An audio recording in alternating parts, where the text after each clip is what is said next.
लहानपणी चिकाचं दूध घरी आलं की मम्मी खरवस बनवणार. खरवस झाला की जेव्हा काढून ठेवती, लक्ष चुकून एक चमचा घेऊन तोंडात टाकायचा.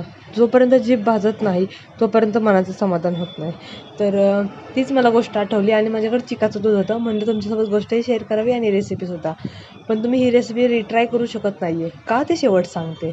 इथं मला अर्धा ग्लास चिकाचं दूध भेटलं, तर तिथे मी 1 ग्लास दुधामध्ये मिक्स केलं. त्यामध्ये जेवढा चिक होता तेवढाच गूळ पावडर टाकली आणि विलायची पावडर टाकून सगळं मिक्स केलं. मिक्स केल्यानंतर एकदा गाळणीने गाळून घेतलं. थोडे काही क्रिस्टल्स होतात ते निघून जातील यासाठी. कुकरमध्ये करणार होते, त्यामुळं कुकर खाली बेसला पाणी टाकलं, भांडं ठेवलं, झाकण ठेवलं. कुकरचं झाकण लावून 3 ते 4 शिट्या करून घ्यायच्या आहेत.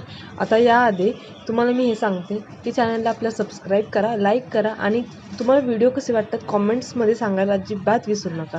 तर इथं 4 शिट्यानंतर पूर्ण कुकर थंड झाल्यानंतर मी इथं काढून घेतलं. इथं माझी चूक काय झाली मला कळलं नाही, पण जे गुळाचं पाणी झालं आणि ते सगळं सेपरेट झालं. खायला वगैरे टेस्ट मस्त होती, पण ते पाणी झालं, त्यामुळे रिट्राय करू शकत नाही म्हणलं.